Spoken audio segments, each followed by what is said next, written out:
নতুন ব্লগে তোমাদেরকে নমস্কার জানাই। তো আমি একটা ভিডিওতে তো দেখিয়েছিলাম বা জানি না, আমার মনে নাই। তো আমি এই শিব ঠাকুরটা আমি নিজের হাতে বানিয়েছিলাম। তো আমাকে এটা আরও কমপ্লিট করতে লাগবে, কেন যে এখানে 10টা কালার মানে 10টা কালার দেওয়া আছে।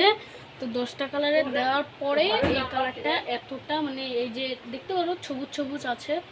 তো এটাকে আবার আজকে ব্ল্যাক করব আর নিচেটা ব্ল্যাক করব, তারপর তোমরা দেখতে পারবা। আর এটাকে পুরা এখানে পিছনে ওম লেখা থাকবে, আর এখানে এই শিবের মাথাটার জায়গাটাতে ওখানে ওম আর 3 চোখটা বলবা কমেন্ট করে যেটা ভালো হয়েছে।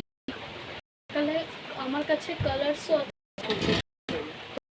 দিয়ে আমি এগুলা ড্রয়িং করি, যেগুলো তোমরা এমনি মেকআপের দোকান বা কোনো দোকানে গেলেই 10-20 টাকা দামের পাওয়া যাবে। 20 টাকা দামের মধ্যে টোটাল 12টা রং থাকে, আর এটার মধ্যে মাত্র 6টা রং থাকে। তাও এইটা কিনলে ভালো থাকে।